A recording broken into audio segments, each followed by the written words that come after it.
Hello everybody and welcome to Top 4 here at the Bremen Regional Championships 2022. I'm Connor Hayward, joined to bring you the other half of the bracket by Amy Wosley. How are you doing? Not too bad. Glad that we are in the last few games now. It always gets really exciting because you've got fantastic players, well-constructed decks, and they really all go toe-to-toe at this point. This is where the stakes are highest too, right? Like the difference between top 4 and first, and top 2 pricing is huge. So this is actually worth, obviously you're always trying to win, but here it's worth a few $1,000 extra prize money if you do. So it's I kind of want to have that extra cash, and we're going to have a really excellent game. This is the other half of the bracket. So we're leaving Kai after seeing him win in top 8 to the other half, and we're going to be seeing Philip Schulz versus Gabor. It's going to be another Mew deck, but it's not a Mew mirror. It's Mew against RCS. Absolutely, and these two players are really fun members of the community as well.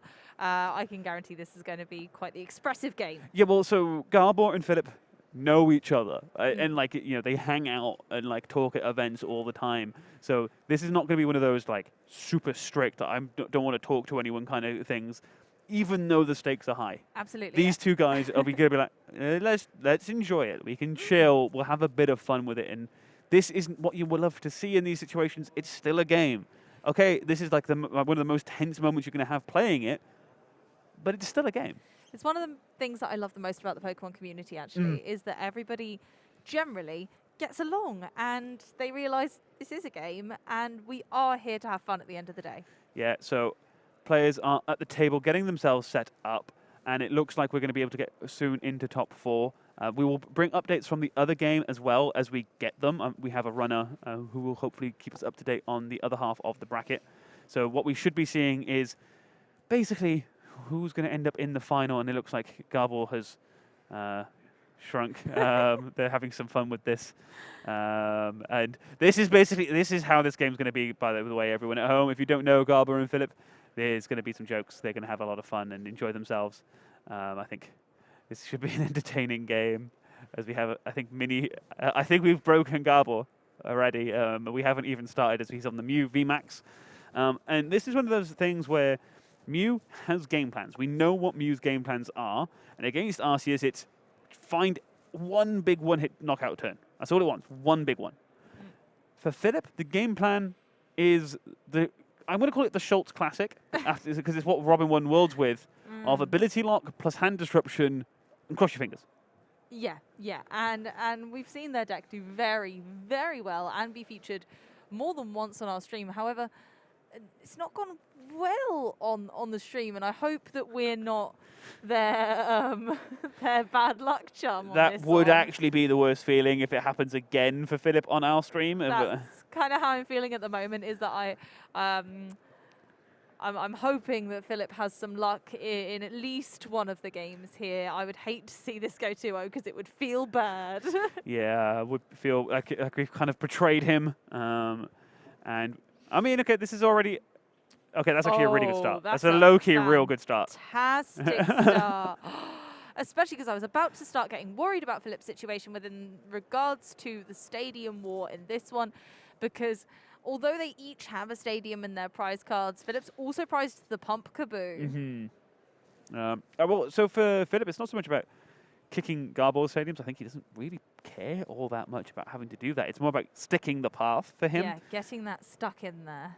As we see a early battle VIP pass to grab the basics that are required on the bench, and Mew needs a lot of them. However, they become an awful lot worse if a part of the peak's just sat there staring in the face. And I don't actually see either a counter stadium or anything to help get to a counter stadium. Is there a Rotom phone? There's a Rotom phone. So there's potential, but that would have to be... Next turn. Next turn. So Gabor's going to have to play that as possibly the last card they play, so there's no more shuffling. Yeah, which doesn't feel great. We do see we do have a turn 1 Elsa available, and I think we actually have the Meloetta. So maybe you start thinking big donk. Maybe. It's a possibility. You can't get it because of the part of the peak, but basically you go, cool, if I attach to the Meloetta and to a benched Pokemon, then Rotom phone and say, look, you need to get a basic now or we're in trouble. Yeah, absolutely. So start threatening the fact that Philip's really going to need to be getting more on the board now. Yeah, I don't know what they're laughing and joking about. These guys need to take this seriously. This is top 4. This is horrendous. It's not as great. I love it. As we see the Elsa get the 2 Fusion Strike energy straight onto those Mew, get them ready and in a position to start attacking as soon as Gabor was able to find a second energy for any of them. We are basically... what? If there was a third Fusion Strike energy in hand, that would just be it for this game. So Yeah, isn't that crazy? It literally could be that. but it won't that be simple. because we'll see a Rotom phone now. No shuffle for the rest of the turn. And find, ideally, a counter stadium, which we did Ooh. not see, and we didn't really see anything of particular note. We saw, I think, a choice belt and some other damage modifiers, but nothing particularly useful. Which is really concerning because obviously that's going to go, oh, wait, do they have double Rotom phone? They have double Rotom phone. I like this. Yeah, because otherwise you guarantee that, oh my goodness, they could go for another. And there's a oh, Rose no, Tower. there's a Okay. Rose Tower. So does mean that this turn they were stuck. And this is still in a position where they could get punished, right? Like, they could see a Mew get KO'd this turn, in theory. Like, Philip could find the way of going into the V-Star, attach, KO the active Mew, or in an ideal would actually maybe take out that Genesect on the bench to go, cool, have the counter stadium. What are you going to use to draw cards, punk? Huh? How do you think you're going to do anything? And the Oricorio is an interesting play because it does make it harder Yes. for Arceus because it really struggles to one-hit KO Mew anyway, and especially with the double turbo energy reducing its damage, and now the Oricorio reducing its damage further, even increasing your own damage is going to struggle, and they're not going to be able to knock This out a V. is spooky for Philip. It With no extra certainly is. basic in play. And now the deck search to go, well, where are they all? Oh, they're all here. So Oh no! this is spooky because now we are in danger of basically second Elsa Sparkle. That's Big really damage mod turn, right? Oh, it's so concerning, especially because Philip's getting a little bit scared of their own stadium right now. Because the Pumpkaboo would help with that because they could bump their own, but they can't even search that. No. So They've got no. I don't know what Philip's hand is other than a pile of bricks, because it's not doing anything with it. No. It's all a little bit mad, isn't it? So this could be the strangest game we've seen out of Philip's deck yet. Yeah, lone Arceus V-Star already kind of spooky with the 2 Fusion Strike energy and the Meloetta on the bench. We wouldn't need too much more for Gabor to take the KO, and we know that he's stacked the Rose Tower.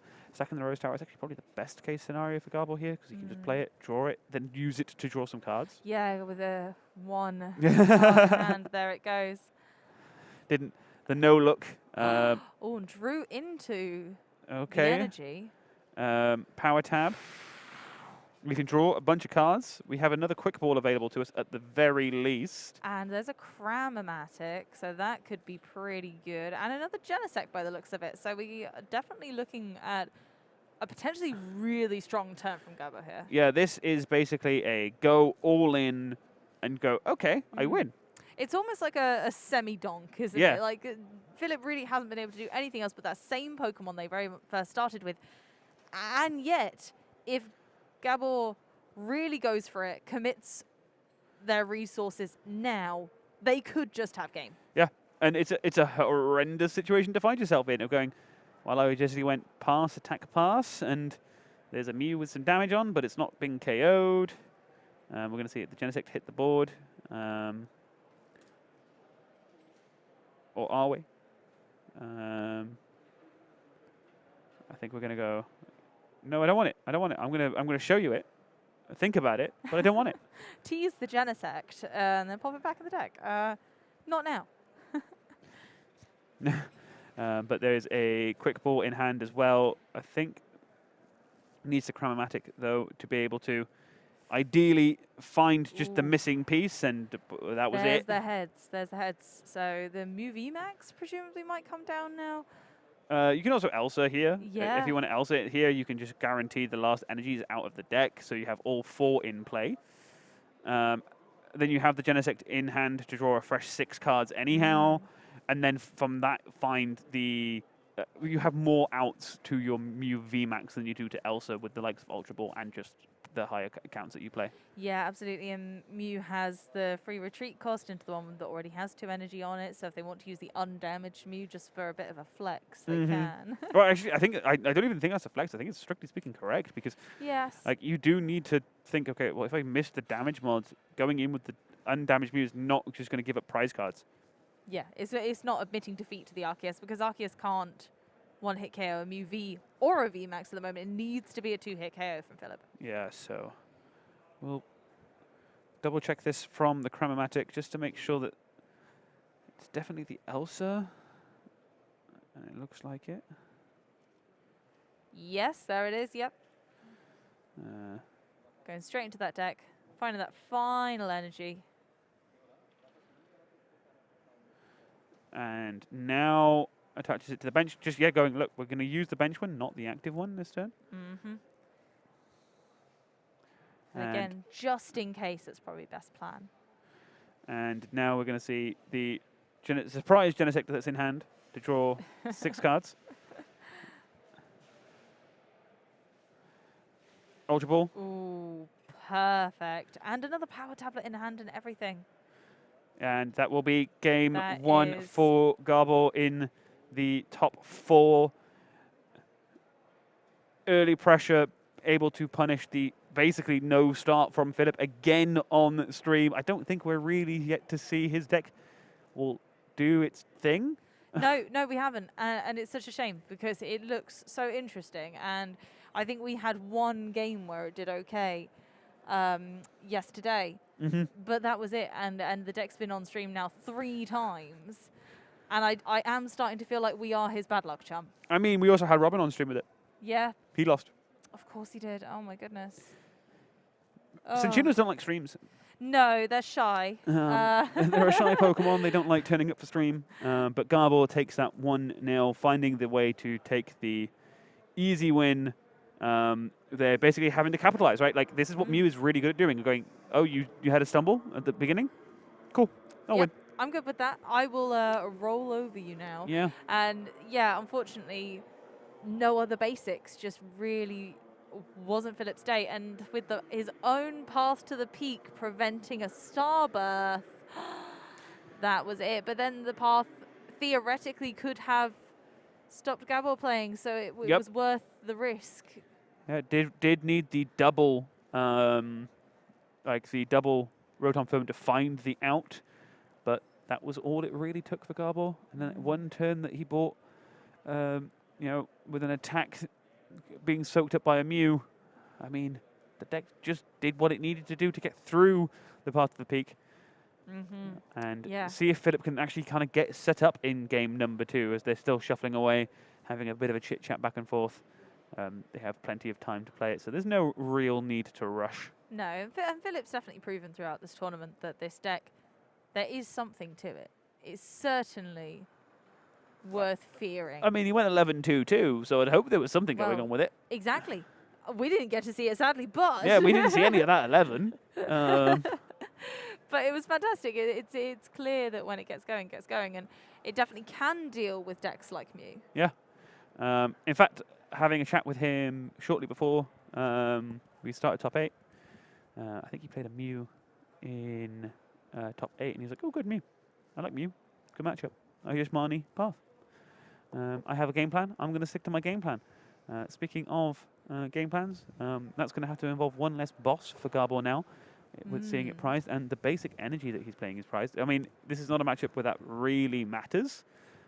But no, thankfully. And more people have been starting to put that singular psychic energy in recently. Yes. After we seem to have very strong, just special energy Mew lists for a while.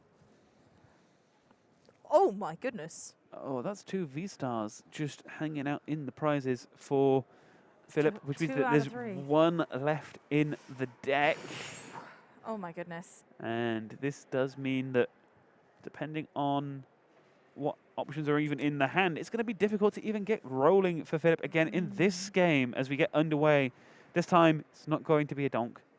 There is a second Pokemon on the going to be hitting the bench as we see a level ball for Philip, whose name has somehow mysteriously changed on the overlay and has changed back. There we go. I was very confused. I know Philip, and I was pretty sure that was the same Philip we watched play game 1.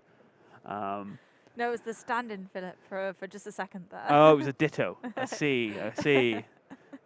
You got to peel the card back and you find a Philip under your cut? That's weird. Yeah. So we'll see a level ball. This time actually going to grab a Minccino. And it looks like they might have an option for Philip to set up and get going with the deck. You know, has outs to draw cards. Will make Gabor take more than 1 KO. They're down quite a few important cards because that's their one of Melanie as well. Yeah, it is. But that's really only if you're going second, so you can maybe get an attack off turn 1, I guess, to accelerate. Yeah, Like, absolutely. It helps you if you miss the turn 1 attach, which I don't know if Philip has in hand. But as long as you can get the turn 1 attach, I don't think you're too bothered about missing Melanie now, because it's almost better to take it from a prize card. And then be able to utilize it later when there's water energy in the discard pile. Yeah, Yeah. that's very true. So hopefully that won't be too damning, those 2 Arceus. Hopefully they're able to... They do run a lot of evolution incense, so hopefully that's just going to be able to help them out enough. And the Minccino engine's very good at drawing lots of cards for you. So fingers crossed that'll be enough. Yeah, so see the path to the peak again. Turn 1 for Philip is playing the full 4 count. Has decided that this is the way to beat most of the decks in the format, just to go, well, you can't have abilities, and I'll just draw a couple of cards every turn with Cinchinos. Yep. And just snowball that way. Yep, I don't need abilities from my big guys. My little chinchillas are going to do it for me instead. As we'll see, Battle VIP pass once again for Gabor. And going, okay, well, I definitely want a Genesect. Even I can't necessarily use it right now. I'm probably a Mew. Maybe the Meloetta again. Yeah, very similar first turn for Gabor. Yeah, really, the difference is basically instead of having something that you can easily pivot out the active, you just have the Aracarios out there instead. So, will we have a more established game? Will this be more than a couple of turns? Gabor definitely has a really interesting hand at this point, though, because we've got a lot of ball search, a boss's orders, a Rotom Phone and energy, and a Cramomatic. That's a pretty diverse hand. But you know what? None of them are. Counter Stadium. Rotom Phone. The Rotom Phone got it as last time. I mean, we can also just Pumpkaboo. I think he's playing a copy of Pump. Is he playing a copy? I don't think he is. I think Philip No, he's is, not. but No. Gabor is not Pumpkabooing, so we can't get our little Pumpkaboo out of a quick ball, and that's the pull of playing it right now, really, because it would get Gabor out of this situation because they have enough ball search for it. So, yeah, it feels like a Manaphy situation again, where a lot of people aren't really sure if it's beneficial enough to be worth putting in the deck or not. No, exactly, and it's in those periods where people have cut the card counts ever so slightly more mean that things like Path of the Peak become even better. Like, they're obviously always annoying to play against, but right now, basically going to get full value in most matchups as we see a second Genesect hit the bench for Gabor. And what's he taking? Just to double check the prize card, I think that was, just to do a sanity check. It's always nice when you can do it a couple of turns, like, you know, do a couple of searches in a turn, because it means that you can go, right, did I see this? And then a few seconds later, I was like, wait a minute, this card was missing. Yeah, it's nice that they can actually sit and think about that properly rather than having to do it all in one search, which is really hard to memorize. Yeah, so we see a Rotom Phone. No Stadium in that Rotom Phone. I think they might have put a secondary Rotom Phone to the top of the deck. A cool thing Gabor can do here is, if he really doesn't want that one, could in theory, like, reset the deck with the Ultra Ball. Yeah. Gonna go, hey, none of these are good, so I'm just gonna chill out. Marnie, draw straight into it. Yeah. Lovely. That is basically Philip's game plan, coming back to get him the other way. And oh, now we see The Rose Tower. The Rose Tower. And the secondary Rotom phone. Now they know that they can Genesect. The sequencing is interesting because they can commit things to the top of the deck with confidence. Yeah, they could put something on top. They can play the Rose Tower. The Elsa Sparkle's stuck. They've already used their attach for 10, so there'll be no attack right now.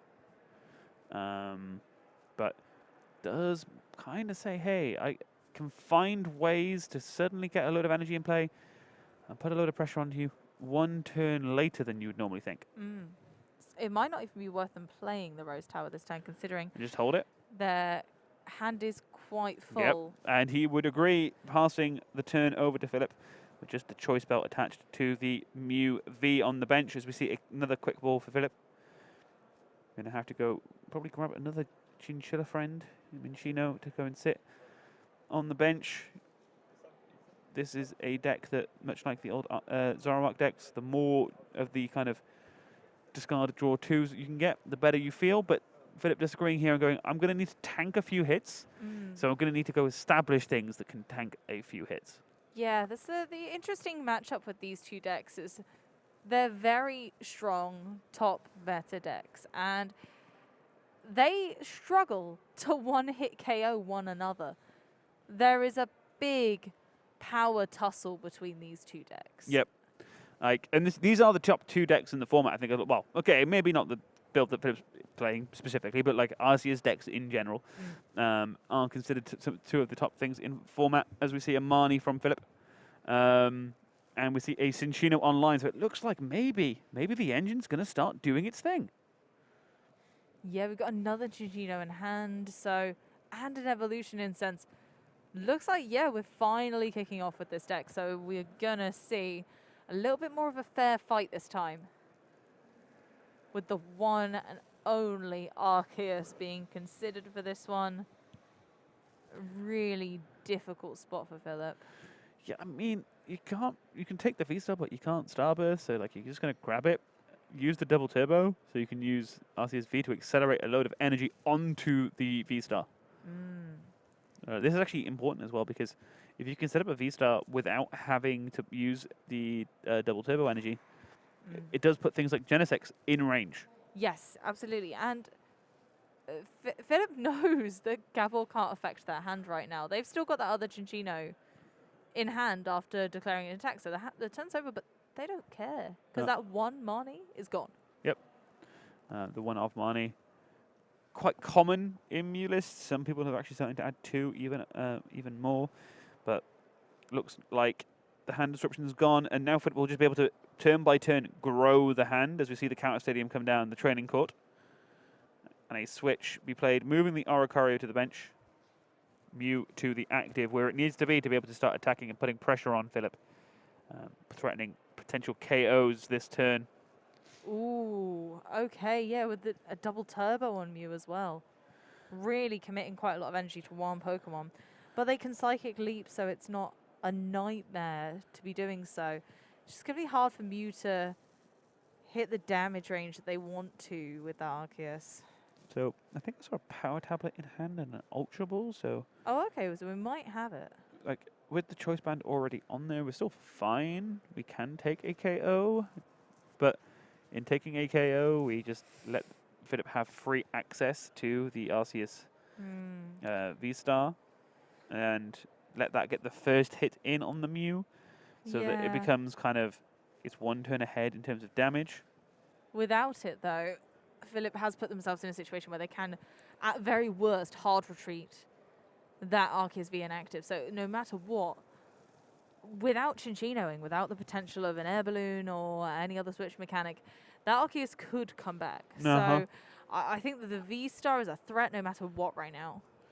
And see another quick ball discarding the Battle VIP pass. Basically becomes free discard fodder after the first turn, which is pretty useful. Does mean that people are able to take multiple kind of resources, snowball it, because it's like, well, it either was two Pokemon on the first turn or a Pokemon later on, which is pretty useful, as we see the third Genesect V hit the board for Gabor. think there was debate there of going maybe Mew, maybe going for the Genesect to draw some more cards, but opting here, card draw more important. You can set up the Mew fairly quickly later on if you need to. So this is fine. Also, you know that the Mew in the active is not going to get one hit knocked out. So No, and that's the thing. They can be pretty confident about that with Arceus right now. There's nothing too scary that Arceus can do in regards to damage modifiers like Mew can. Mew can ramp up damage modifiers in one turn, either with power tablets or power tablets plus choice band or attaching lots of energy, so Meloetta's attack gets a boost. So it really depends which kind of angle you're coming at. Arceus is always going to pretty methodically need to 2-hit KO a Mew VMAX, but can take out the Genesect quite easily. And we'll see some more sparkles and accelerating the energy onto the benched Genesects. This is actually pretty nice because it kind of protects them for the Meloetta later. Like, Philip will probably want to try and boss these anyhow. And now they do offer more value, but if he's bossing those, he's not hitting the active Mew. Though the active Mew only has 1 energy on it right now, right? The active Mew? Yeah. Has 4. There's 4 in play, but is it? Oh yeah, sure. Okay, no, it's I missed the. I couldn't tell if it was the band or not. I was confused. Like, what's going on with the energy? I'm trying to count. Oh no, it's got 3. Yeah, it's got 3 energy and a band. So it's it's. Okay, so Meloetta takes the KO. It takes 2 prize cards, putting 4 prize cards being all that are between Gabor and making the finals here in Bremen. Philip needing to Marnie this turn. Really, it's just having to do the classic, can I Marnie path? If I can Marnie path, maybe we're in a position to make the comeback. Though this Mew in the actives does hit pretty hard, and you've got to be a bit worried that like it wouldn't be unreasonable for Gabor to be able to go last Fusion Strike energy, some damage modifiers, 1-hit knockout on this Arceus. Yeah, and that's Philip's last one. Yeah. So they've got to be ever so careful, because if it gets KO'd too early and they aren't able to take any prize cards, they can't really make a comeback, which is a huge concern. It's absolutely massive, and that's what they're going to struggle with, really, because Arceus can't 1-hit KO the Mew VMAX, but the Mew VMAX certainly can, with the right damage modifiers, 1-hit KO the Arceus. So, or Gabor can Psychic Leap or Retreat or a multitude of things. If Philip gets 1-hit KO'd, then it could really spell disaster, because Gabor can just run away with it then. Yeah, no, that's actually a really good point. Philip has to be extra careful here. Like, this is the only V-Star he has. And as a result, more or less the only attacker he has. And, yeah, can't afford to risk this KO. But also, it's the only attacker he has, so how does he play and not risk the KO? So, now, did pick up Boss, I think, so technically could look at maybe carrying things like the Genesects. Especially because the Genesects have had things committed to them, including a choice belt. Yeah, takes more than just the prizes. It comes off the board.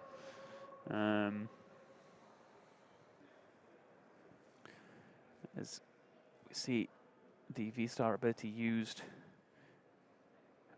searching 2 cards of Philip's choice from the deck.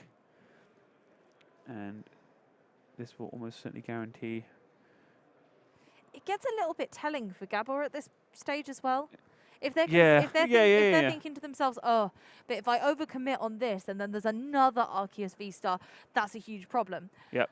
But if they're star birthing and not taking the Arceus V-Star, the second one. Yep. You start getting suspicious, right? Yeah. It's been so long in the game now, you think, why hasn't Philip taken another one? Yeah. And so and the big charm is telling as well, because Philip's clearly really desperately clinging on to the fact that this is their only Arceus V-Star. Yeah, so we see 2 attachments from Philip to the benched Arceus, and what would be really nice is if Gabor is unlikely to be able to KO this Arceus, especially with the fact that it now has the big charm on it. If he is able to KO it though, I mean, then it's bad news. But Sharon's care Yeah. would let Philip basically reuse this first one. And that's why Gabor really needs to try Yep. So we're to going to see one-hit KO Sparkles this. get the last Fusion Strike energy out of the deck, all 4 in play, which puts the base damage on this Mellow SS attack incredibly high. Yeah. Really doesn't need an awful lot more. I think it's 1 extra damage modifier here, even Yeah. with the Big Charm and the Turbo Energy. So it might still be 2. But awful lot of damage coming in. And getting rid of the Genesect to attack as well. Yeah. So, yeah, Melodious Echo does 70 times the amount of special of those special So we're at energy in play. 280, 260 because of the turbo, back up to 290. So we're only 1 power tablet away From a big KO. from a huge 1-hit knockout, with Philip having very little left if that happens. If I've counted that correctly. Trying to Big Charm Klingon for life. Yeah, so...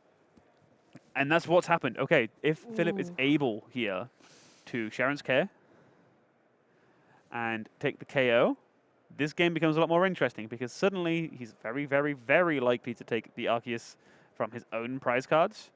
And then he could just snowball, hopefully, into a win. Genesec's ready on the bench to attack, which is interesting. It is, but that's a much lower cap now, realistically, for Gabor.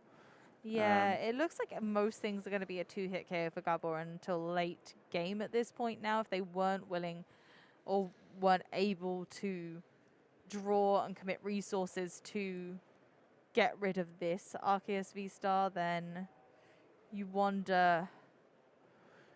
I think there's some conversation happening at the table. Double checking all the maths and all the things that add up. It's worth doing. It's just a sanity check. There's an awful lot of stuff happening on these boards. Really is one of those formats where some damage gets added and some gets taken away, and then some more gets added and then taken away. And we see that hugely here because we've got the Oricorio, we've got Big Charm, double turbo energy. There's so many things that are affecting the damage in play. Yeah, so making sure the finals and top 4 are played correctly. We have our kind table judges who have joined us for Top Cut as we start making do with whatever we draw from the top of this deck. Some of these will probably be fine. And Philip really just wants to see Sharon's Care, right? Sharon's Care here would be real good. Means that he doesn't have to throw away his only V-Star. But maybe it's just going to say, no, it's fine. If I take the KO with the active, set up like the one on the bench is ready to go, I'm almost certainly taking one from prize cards. Oh, and there it is off the final make do. Off the final make do, we finally hit Sharon. 3 Chinchino is pretty strong. You've got a lot of draw power there. 6 cards is huge. You are having to trade one in each time, but clearly in that situation, it was so worth it that reassigned the Big Charm, reassigned the Arceus V-Star to the V that was ready on bench with 3 water energy. And now we'll just see the KO. Doesn't bother benching the next one. Just goes ahead and takes 3 prize cards with the Arceus. That Sharon's Care, huge. And we were talking about this before we started. That is the turn that really matters in this matchup from the Arceus perspective. If you are able to force them to miss a KO, where they had to commit a little bit to get towards it, and then just go, well, what if you had to do it all over again because I picked all the damage up? It's a huge, huge tempo swing in Philip's favor. Gabor now having to go, okay, right, how are we taking 4 prize cards considering I'm behind on damage on this Arceus? Yeah, behind on damage on the Arceus and not still can't one-hit KO it. No, so see the next Mew hit the board for Gabor. Would be fine to kind of go like hit into the Arceus. Ooh, but just a pass. Oh.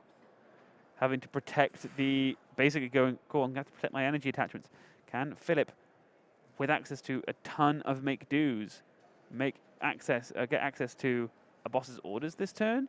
Like, being able to boss his orders and power up the Arceus on the bench like this would be a really nice combination.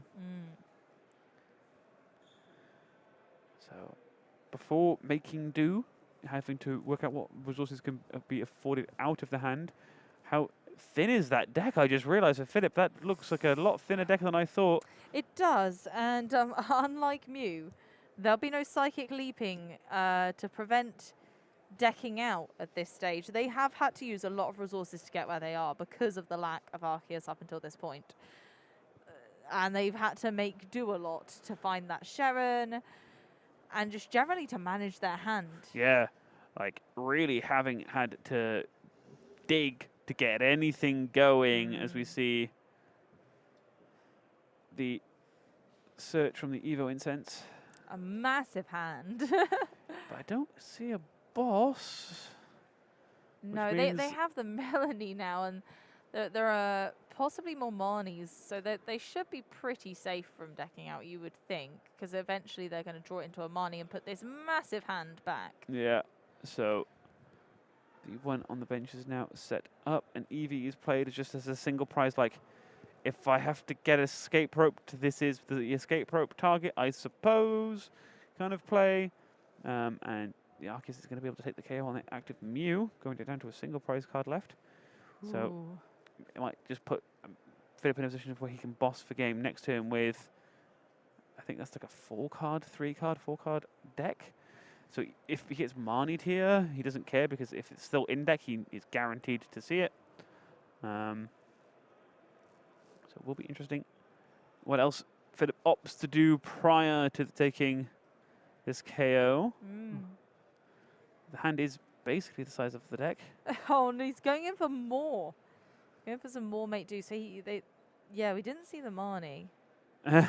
And doesn't bother shuffling the single card left in deck. Nope.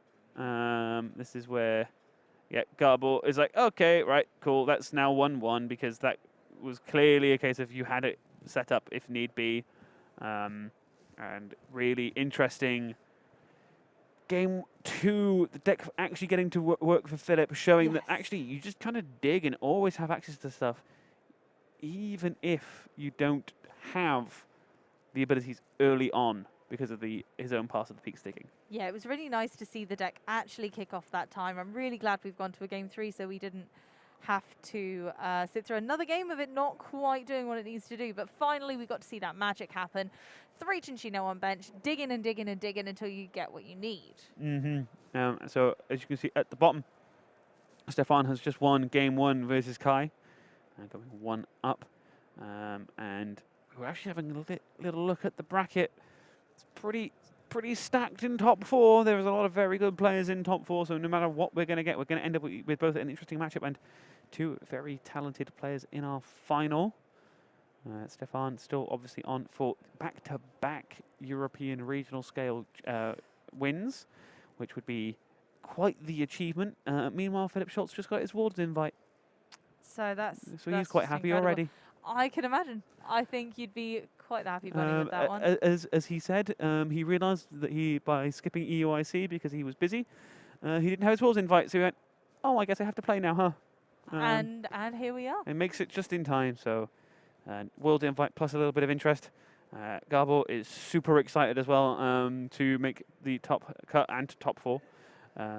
He's no stranger to it, but it's just, it's often he's often involved in coaching more and helping with, say, Kaya. So for him to be here is a nice change, I think, for the family to see him sat down playing the games. Yeah, change of pace to see the master at work. Yeah. And obviously, Kai had an incredible run yesterday and throughout the day today, so clearly a lot of talent on show in top 4 as players are getting themselves set up for game 3. Do you think if Gabor now has the choice going first or second, he's going to want to go first and guarantee the turn of abilities? I think so, yeah. I think it's going to be valuable for them to get the ideal setup for them, and I think having as much card draw as they can right now so they can have the possible stadium counter in hand already might benefit them. Yeah, no, I can see that, right? Like, going first, you can do your thing. Yeah. And get everything ready preemptively so that you can be like, oh, okay, I'm just going to go ahead and like be ready for that obvious part of the peak play. If I can maybe Rotom phone to put it on top so you can Marnie me into it, that'd be pretty sweet. As we see the prize cards come down for both players, nothing super bad. The Oricario prize for Gabor was a teeny bit inconvenient, and he only now has access to one Meloetta, so not ideal. But you know, you only really need one. Yeah, it's not game breaking. We haven't seen Gabor need more than one Meloetta. So they have access to the one as long as they see their ball search and they see those Genesects, then then they should be absolutely fine. So I'm not concerned about those prizes for either player. I think it looks pretty good. I think they're both going to be able to do what they want to do. It will now just depend on those starting hands. Yeah, it's almost like you spoke that Ultra Ball into existence, talking about ball searches as Gabor played it. Ditching the Echoing Horn, real cool tech inclusion that Mew plays just to kind of help with always being able to take a 2-prize KO. You don't really want to have to play for 3 prizes if you can avoid it. No, and it's a shame that it was in the opening hand, actually, because it's a good card against this matchup. Yeah. For that very reason. But not a huge turn 1. That was Ultra Ball, get some Genesects down and go, well, that's all my playables gone. So if Philip is able to pull off the kind of classic Marnie path play, or even just path, because, I mean, Gabor's hand's not doing an awful lot, that would be a pretty sweet turn. It'd be unfortunate, wouldn't it? Would be unfortunate because Gabor has not had an ideal start here, really, for Mew. So if Philip can capitalise on that, it'd be quite beautiful. Philip seems confused by something on the first deck chart. He's played the level, looked to the heavens and went, wait, what? And I'm trying to work out what he's confused about. It might be... Maybe it was one of those ones where you do your prize checking and you're like, but everything's here. What am I missing? I mean, other than the Meenen, I suppose. But like, when you're doing that deck search, you're like, but what have I prized? No, everything seems fine. Yeah, it's one of those unusual moments. I feel like Philip's probably played this deck so much they must know absolutely back to front by now. Okay, he invented it on Friday at like 10 p.m. Oh my goodness, of course he did. So let's rein in expectations on how much testing Philip did. That's incredible to have got this far. Like he did say that it's the first time he's done this, and he said that it may not be the last. He quite enjoyed the challenge of working out how the deck worked as he was playing it. So that's a little insight into Philip's testing plan for this. There wasn't one. As we see, two Minccino hit the bench, and then the RCS joined them. I see a big charm and a shiny thing. Quick ball. Okay, that was the quick ball that got the RCS, so that's pretty cool. That is super cool.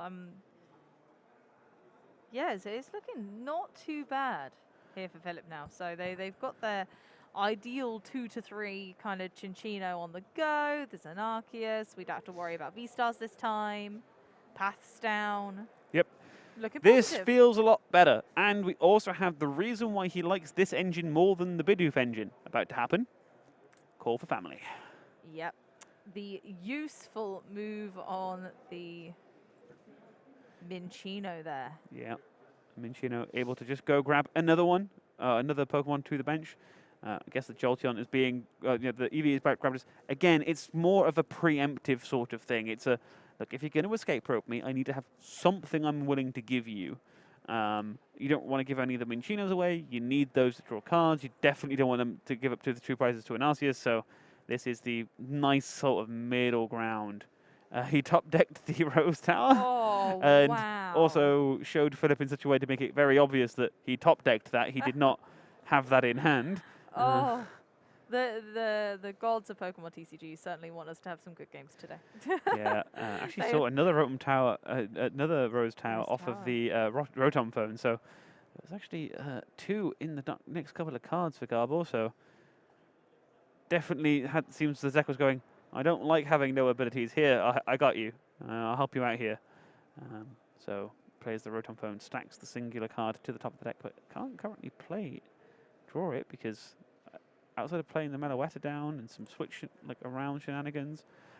Yeah, they can exhaust their entire hand. It's just whether they want to, right? And that was the debate there. And this is much better. Now getting value from the Rose Tower too. Yeah, extra Fusion Strike Pokemon down so that they can make the most out of those Genesect draws finally. And now start drawing an extra couple of cards. Do we see And, attachment? We see one attachment, but nothing to threaten KO on this Minccino. No, but they can still keep burning cards and go for another Genesect to draw more cards again.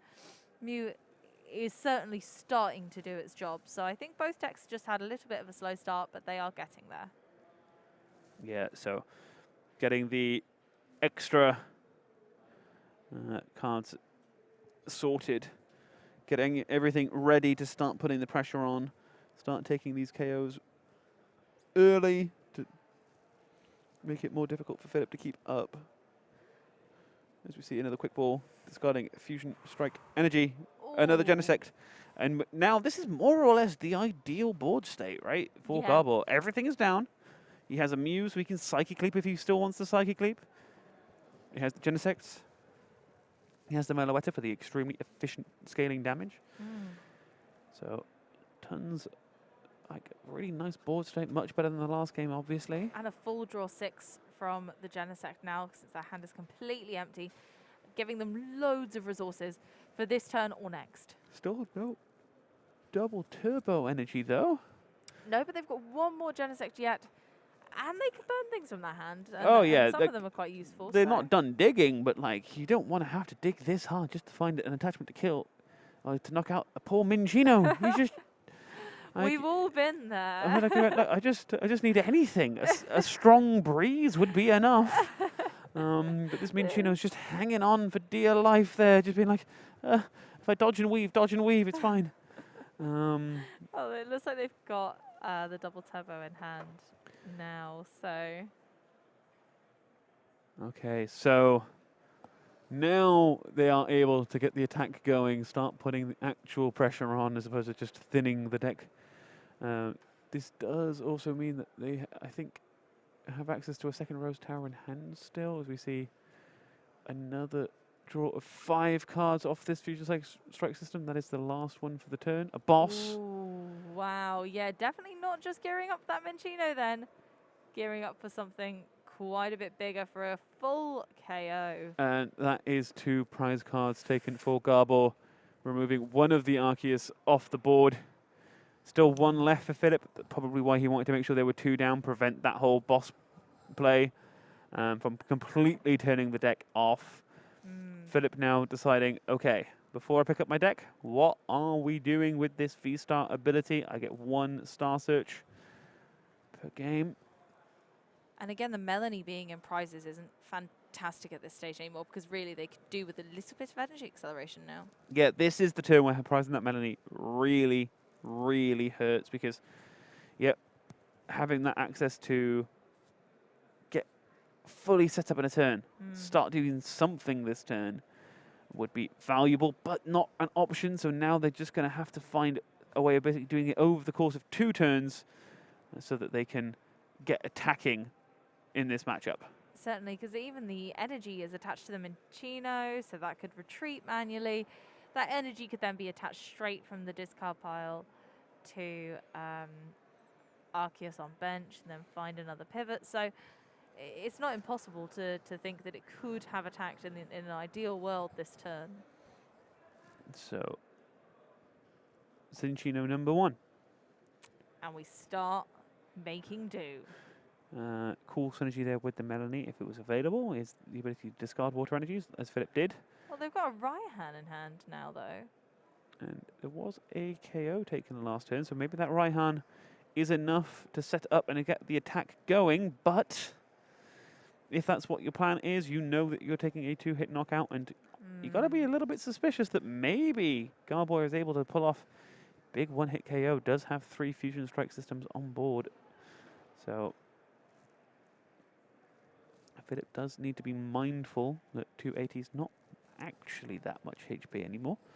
No, and yeah, Mew has far too much HP for Arceus to deal with on its own. We can Sharon's care, of course, but another Arceus beginning to be set up would be ideal in this situation. And we're already a little bit behind on that engine because this one doesn't have any energy on yet. It can load the next one up though, so Yeah, this we is could the see cool thing another. with the deck, right? Is you get one going, the other one basically sets itself up as. Imagine we're going to see Philip grab the required energy. Maybe even grab a second Arceus if possible. Just weighing up the, having to pay the retreat to get to the active spot. Plays, yeah, there it is. Perfect. The backup attacker, which will get powered up by this first Arceus. And in we go for the slightly reduced, not fully reduced, 180. There's no Arakario in play this time. It wasn't available to Gabor until after he took the prize cards. Absolutely. But looking pretty good. Philip could make a comeback here. If the right cards pan out in the right order, this could be quite good. Yeah, the only downside is Philip didn't manage to get that path to the peak in play this turn. So Gabor does have a full turn of abilities, and I mean, if this full turn of abilities sticks, it could result in a KO for him, moving 2 prizes further ahead again. Could also maybe be considering things like Psychic Leap plays, or maybe going in with the Meloetta if possible. If it's possible to get enough Fusion Strike energy in play to go, well, maybe we can Meloetta with a few damage modifiers to take this KO, and that would be pretty good. That would leave them in a position where they are trading 1 prize for 2, whilst already in a commanding prize lead. So that could be a way to close this game out. Gabor did discard a Fusion Strike Allergy really early on with a quick or an Ultra Ball. So there is 1 in discard pile. So we know that there's a little bit less damage that we can do with that right a second. But does put it at 210 base now. So there is the 210. And this puts us 3 damage modifiers away from KOing the active Arceus V Star. So they're already going for it, promoting the Meloetta. And taking the 2 hit. I like this because this is a turn where, like, okay, if you want to go ahead and Sharon's Care this turn, I mean, you can, but you're taking a single prize if you do. And we've already established you're not really that, that's not good for you in this matchup. So No. So, yeah, the Phillips left in a bit of a sticky situation. They can't Boss's Orders and Sharon's Care. So now we see the Sharon's Care. Okay, so that's step 1 of this turn. All right, step 1 was make the Meloetta do nothing. Step 2 will be, okay, deal with the Meloetta, but then also be mindful that there's a Mew on the bench that can also start threatening things. And yeah, just going to shortcut the turn. No point taking too long about this when you know that your actions aren't going to change that much.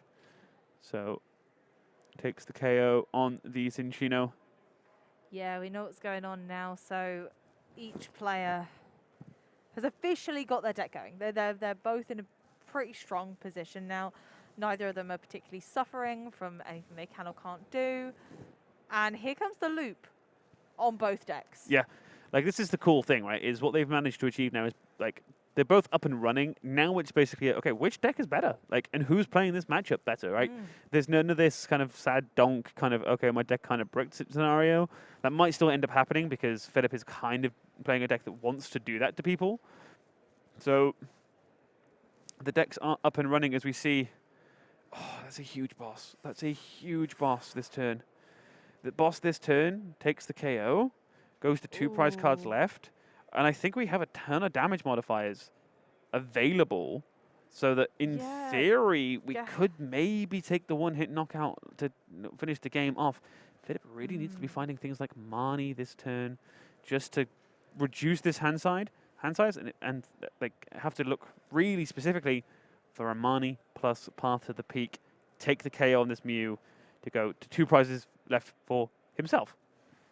So yeah, I think Gabor's used 1 or 2 power tablets at this point. So okay, with a choice, there's a choice belt on both Mews at the moment, but they're going to need to find more damage modifiers to get all the way up there.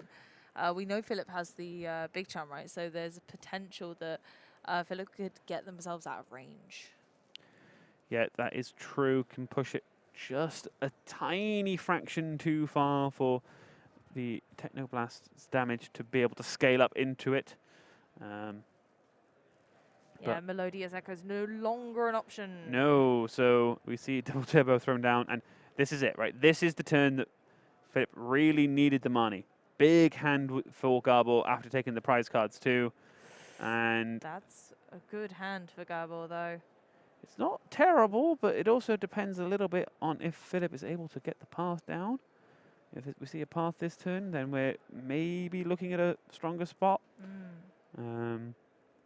As we see a Jolteon discarded, apparently pretty high value this weekend, just in its ability to kind of keep the game ticking against Inteleon because their engine is so incredibly strong. So does take Pumpkaboo, yeah. Thin? I can only figure so. It's quite a good card for them to make do with at the moment as well. I don't think they particularly need it, so maybe it's good to be using make do because they don't need to knock the stadium out of the way. I mean, it benefits Gabor to have the easy card draw. I think that's the reason, right? After the Marnie, you want to kick that Rose Tower because they only have to play a couple of cards out of that hand. Like, though it's weird to bench the Pumpkaboo then play the path, but I guess it's also, again, it's one of those like valid targets that you might want to end up promoting if they escape rope you. If they escape rope you, you need to do something to be able to survive. So that might be the play. Gabor. Philip also doesn't necessarily know if Gabor runs more than one echoing horn. True. Because they saw that earlier. And so if they fill their own bench, then they have complete control. That is actually a really good point. If they're playing playing around the echoing horn in this way is a pretty sweet plan because it can be risky if it all goes terribly wrong. As we see Mew in the active up against this Arceus, and I'm trying to work out if I don't think there is enough damage modifiers left. Maybe there is, but you have to use literally all of the remaining ones to take the KO for game. And the rest of Philip's board is single prizes, so that will not cut it. Meanwhile, these Genesects are fully in range of the Arceus. So Philip might even be only a singular turn away on his side for taking it. This really is coming down to the wire. It's very close. Yeah, this is a really tight finish. Like, this is what you see at this level, right? It's very, very intense, where both players are navigating back and forth, kind of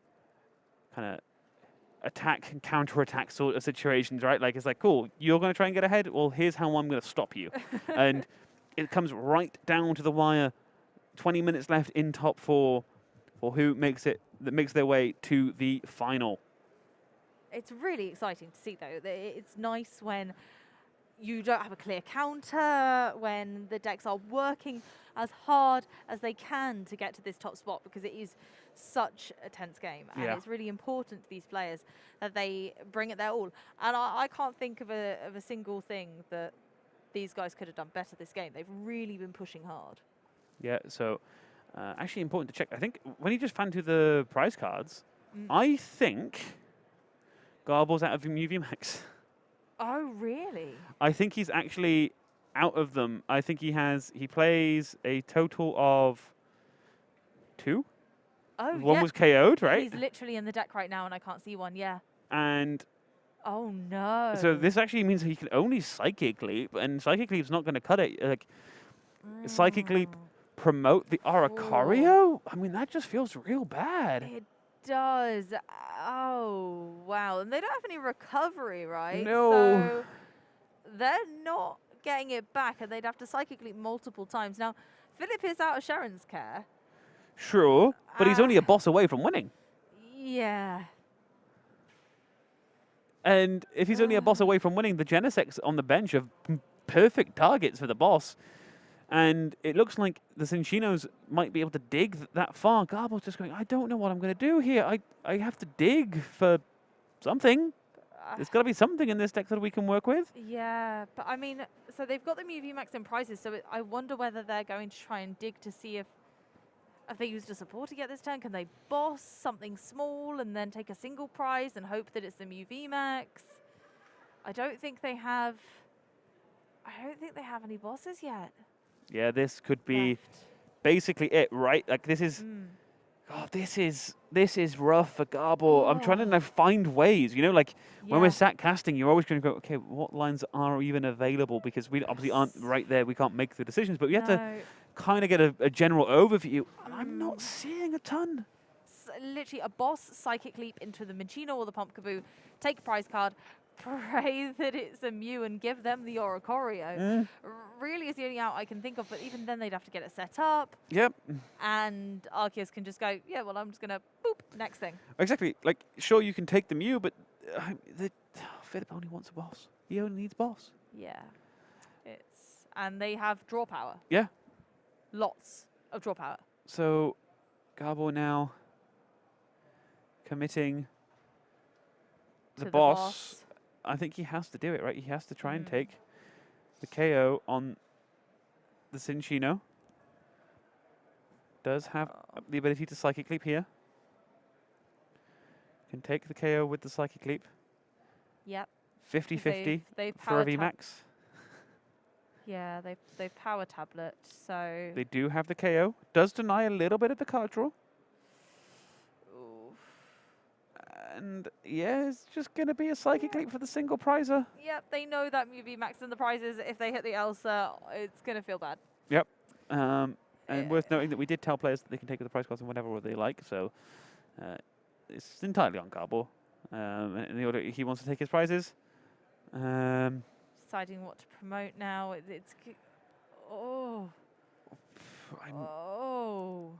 Isn't that just game conceding?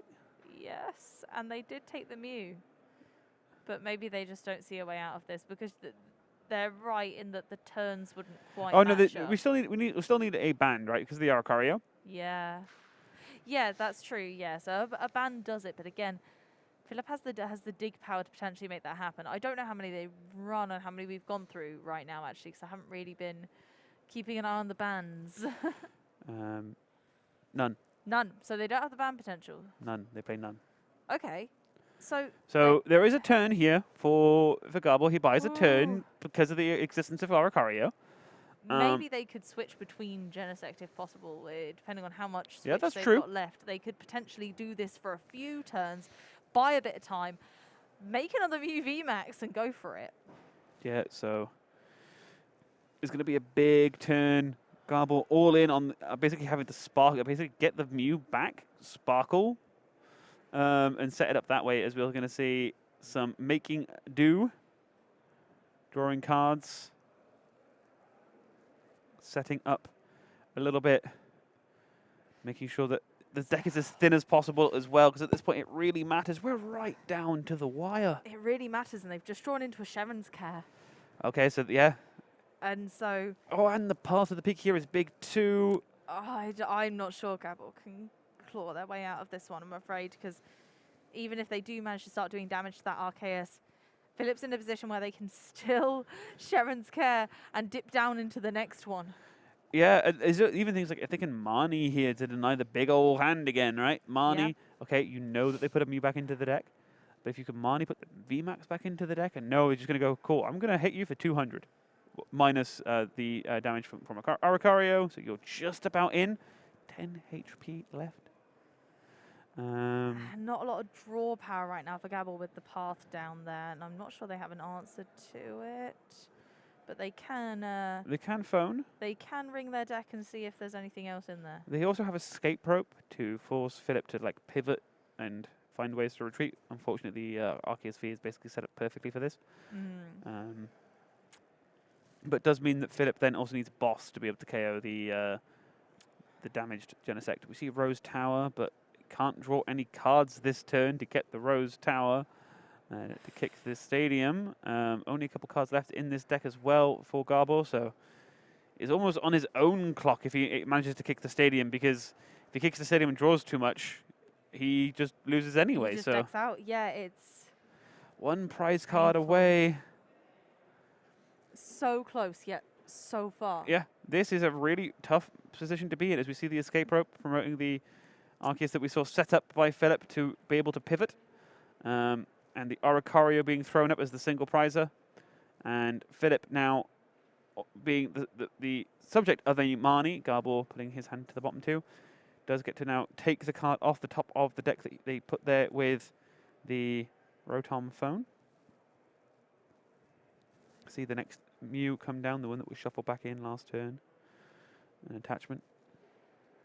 No Elsa's Sparkle as a result of that Marnie, but over to Philip, who now hit the Evo Incense to hit the next V-Star. Does he have boss energy in hand? Ooh. If he does, this game is all over. That's it. If he did, I don't think he'd be shuffling though. As a minor point. So maybe the I think the last Cinchino is prized as well, so there's only one make do this turn. So here it is, discarding the charm, boss, and there retreat it is. for game, and that is it. Philip Schulz into the final, potentially up against Stefan Ivanov, as he was, I think, still one up last we heard. So really well played. Game 1, we saw the kind of the stream curse hit Philip. Yes. Game 2 and 3, the deck did what it wanted to do. Absolutely. Dig for the resources, find KOs where possible, and advance to the final. Yeah, and you know, even Mew with its potential to one-hit KO those Arceus V-Star just didn't manage it in either of those last two games. Perfect situation for Philip. Yeah, and we kind of see like the idea of the deck is pretty cool, right? It's like the barrel engine, but you always get to draw. Instead of having to be like, okay, I have to get to 5 cards or less in my hand before I can, you can just filter and dig and draw every single turn and kind of build it all together, ready to be able to put together the kind of key turns just when they were needed. Yeah, no, it was brilliant to see, and it's clear that that 2 to 3 Cinchino-Minchino lines were really important to that as well. Yeah, and actually, I want to say huge commiseration to Gabor. He played that super, super well. Unfortunately, part of the pick is really hard for Mew to navigate if you don't have the ounce in hand, and also gets into situations where he's like, oh, well, if he didn't have that VMAX prized, the game is completely different. Yeah, absolutely. It was that unfortunate prizing situation that just led them astray, and just the deck battling against Path to the Peak constantly there, just didn't quite pull through. But it was so close, and he played so well. I don't think many people could have played better under that high-pressure situation with the situation that Philip was constantly pressuring them with. Yeah, no, exactly. So I think something we have to reflect on here is I think we're going to end up with, of the 3 Mew that hit top 8, I think none of them advanced further than top 4, or at least like 2 of them are out, right? Yes. And as far as we know, the other one was down a game. So it looks like whilst Mew was an excellent call to make day 2 and converted pretty well in day 2 as well to top 8, I don't know if it was necessarily the win it all kind of deck. Whereas it turns out apparently Philip has ideas at 10 o'clock on a Friday that maybe are the winning all deck. We'll find out in the final. It just takes that small stroke of genius. He just really likes chinchillas. No, I think he's played Cinchino before. I know he's played weird Cinchino lists before because it's basically trade, right? Yes, without the cool attack on the Zoroark. So I think it was just genuinely for him. He just really likes the card. Yeah. Thinks it's probably the more consistent way of playing the kind of single prize draw engine as opposed to the single prize search engine, and really prioritize wanting to target down Inteleons this weekend. So will be interesting to see if he can take the win. And I think we're ready now to have an interview with Philip. So let's go over and see how he found his matchup.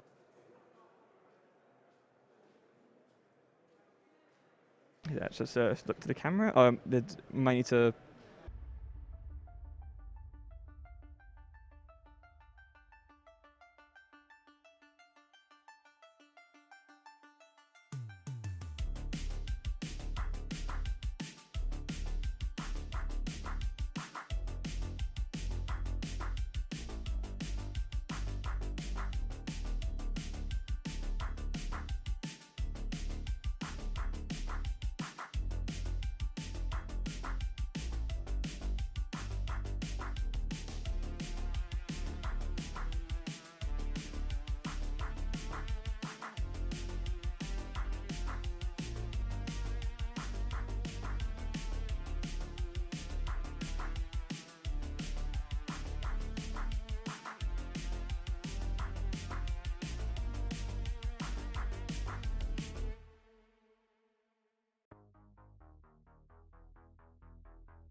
So, hi everyone, I am here with our top 4 feature match winner, Philip Schulz. Congratulations, first of all.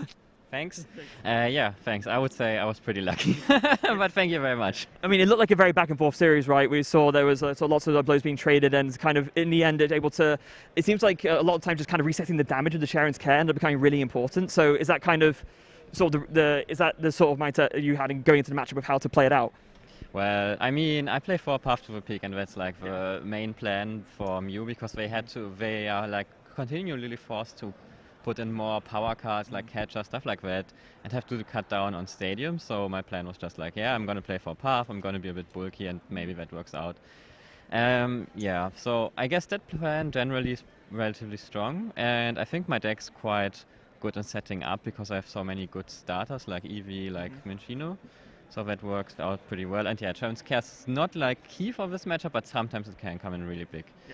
Yeah, I thought that one key turn where you had like a bunch of damage on Arceus V-Star and you able to sort of like lift up and attack a refresh one, that was pretty big. So, but mainly there's sort of like the Path to the Peak coming in clutch to really deal with that. Was playing for Path to the Peak this weekend, were you doing that with kind of an expectation that Mew would see more play this weekend? Yes, for sure. Like, because of Jolteon, I think more players tended towards playing Mew as like being the safe top pick that's like less vulnerable to the meta right now. So yeah, I definitely wanted to be good against Inteleon decks and against Mew. The Inteleon part worked out so the Mew part worked out pretty well for me, and like it made for some pretty exciting games. Even though it's like kind of a stupid strategy to just go Path to the Peak, hope my opponent can't play, but I still had a lot of very exciting games where like it came, like just like the stream match also was pretty came down to the wire, I would say. I made some few mistakes. Like I should have bossed Oricorio like my second to last turn, where I basically would have locked up the game and he couldn't do anything anymore. So that was, yeah, not very well played for me. But I think like overall the line of play in general was fine. It was just the execution here and there could have been a little bit better. Thankfully, we were still able to pull it through and take the win in the end, and of course that's what ultimately matters. Now, I have to draw attention to the fact that you seem to have garnered a new fan base here in the Twitch chat here today. It was the new nickname Mongoose Phil, it seems like. So I don't know if you have would you have anything you'd like to say to your newfound fan base? Yeah. I guess thanks to you guys. I mean, I don't quite understand it, but as long as everyone's having fun, I guess that's great. Yeah. They're really hyping you up. I think they're really glad to see you win as well. So, and of course, you're going to be in the final, so they can cheer for you even more there. Now, to everyone watching at home, that is it for our top 4 match. We are going to take another quick break, the last break of the day. And when we come back, we will be bringing you the Masters Division finals here at the Bremen Trading Card Game Regional Championships. Don't go away.